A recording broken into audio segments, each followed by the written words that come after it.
कोहरे की चादर में लिपटी प्रकृति, ठंड की दस्तक हो चुकी है। तो कैसे करें हम अपने पौधों की देखभाल ताकि ठंड में भी हमारे पौधे खिले खिले रहें। नमस्ते साथियों, स्वागत है आप सभी का आपके अपने ही चैनल माँ प्रकृति में। दोस्तों, आज हमारी बातचीत का विषय रहेगा कि ठंड से हम अपने पौधों को कैसे बचाएं। तो आइए शुरू करते हैं अपना वीडियो। सबसे पहले बात करते हैं धूप की। गर्मी में हम अपने पौधों को ग्रीन नेट या शेडी एरिया में रख देते हैं, लेकिन अब सर्दियां आ चुकी हैं, तो जैसे हमें इस मौसम में धूप की ज़रूरत होती है, उसी तरीके से हमारे पौधों को भी धूप की बहुत ज़रूरत है। तो हम अपने सभी प्लांट्स, मेनली जो हमारे फ्लावरिंग प्लांट्स हैं और किचन गार्डन से रिलेटेड प्लांट्स हैं, उन सभी को हम अब धूप में शिफ्ट कर देंगे। दूसरे नंबर पे बात करते हैं पानी की। पानी के लिए हमें ये ध्यान रखना है कि पानी हम अपने पौधों को तभी दें जब उनकी मिट्टी सूख जाए।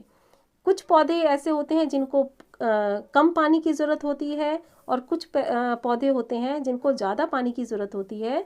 तो पौधे को उसकी रिक्वायरमेंट के हिसाब से पानी देना है, लेकिन फिर भी ये ध्यान रखना है कि पानी तभी दिया जाए जब उसकी मिट्टी सूख जाए। लगभग 1 से 1.5 इंच तक मिट्टी सूख जाए, तभी हम अपने पौधों को पानी दें, क्योंकि ज़्यादा पानी पौधे को नुकसान पहुंचा सकता है। उसकी जड़ें जो है गलने लगेंगी, तो उनको बचाना मुश्किल हो जाता है।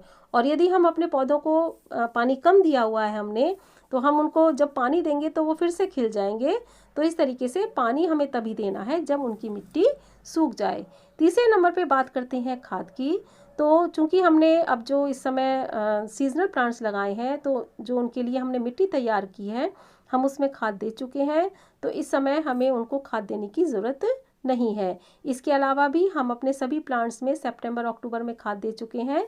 तो हमें अब अपने पौधों को केवल लिक्विड फर्टिलाइज़र 10 से 15 दिन के अंतराल पे देना होगा, और इसके अलावा ज़्यादा खाद देने की ज़रूरत नहीं है। ज़्यादा खाद भी पौधों को उसी तरीके से नुकसान पहुंचा सकती है, जैसे हम यदि ज़्यादा भोजन कर लें तो हमें भी बदहजमी हो जाएगी। तो ऐसे ही हमारे पौधे भी अधिक खाद देने से खराब हो सकते हैं। फिर पौधों को समय समय पर, वही हफ्ता से 10 दिन के अंतराल पर, नीम के तेल का स्प्रे करते रहना होगा, ताकि उनमें फंगस ना लगे, किसी तरीके का कीड़ा ना लगे। पौधों की निराई गुड़ाई ज़रूर करनी है समय समय पर, ताकि उनकी जो जड़ें हैं उनमें एरेशन बना रहे, उनकी ग्रोथ अच्छी रहे। तो पौधों की निराई गुड़ाई हमें करनी है। और ये भी बात है कि इनकी जो मिट्टी रहती है समय वो गीली रहती है, तो निराई गुड़ाई करेंगे तो मिट्टी भी सही रहेगी। फिर जो हमारे फूल वाले पौधे हैं, उनकी डेड हेडिंग हमें करती रहनी है, ताकि पौधा जो है वो बीज बनाने ना लग जाए। अगर पौधा एक बार बीज बनाने लगेगा तो उसमें फ्लावरिंग कम हो जाएगी, क्योंकि उसकी सारी एनर्जी बीज बनाने में ही लगेगी। तो हमें पौधों की डेड हेडिंग करते रहना है। जो सूखे और ख़राब पत्ते हैं उनको हटाते रहें, वरना ये पौधों में फंगस लगा सकते हैं। पौधों की हल्की काट छांट करते रहें, ताकि उन्हें पर्याप्त धूप मिलती रहे। पौधों की हार्ड प्रूनिंग बिल्कुल भी नहीं करनी है। इसके अलावा जो एक और बहुत इम्पॉर्टेंट बात है, वो ये ध्यान रखना है कि अपने पौधों की इस समय हमें रीपॉटिंग नहीं करनी है। यदि ये रीपॉटिंग के लिए बिल्कुल भी सही समय नहीं है। यदि आप इस समय रीपॉटिंग करेंगे तो पौधा सरवाइव हो सकता है ना करे, तो इसलिए हमें रीपॉटिंग नहीं करनी है। ये देख रहे हैं आप, मेरे बिनका के जो फूल हैं इस समय छोटा हो गया है इनका साइज़। तो ठंड में जो आपके बिनका के प्लांट्स हैं वो थोड़े डल हो सकते हैं, उनके फूलों का साइज़ छोटा हो जाएगा, तो आप उसके लिए परेशान ना हो। फिर एक बात और इम्पॉर्टेंट है कि जो कुछ हमारे फूल वाले पौधे होते हैं इस मौसम के, जैसे हमारा गेंदा है, ये अधिक ठंड में सरवाइव कर सकते हैं। लेकिन कुछ प्लांट्स या कुछ फूल वाले पौधे ऐसे हैं जो बहुत ज़्यादा ठंड होती है तो उसमें वो मर जाते हैं।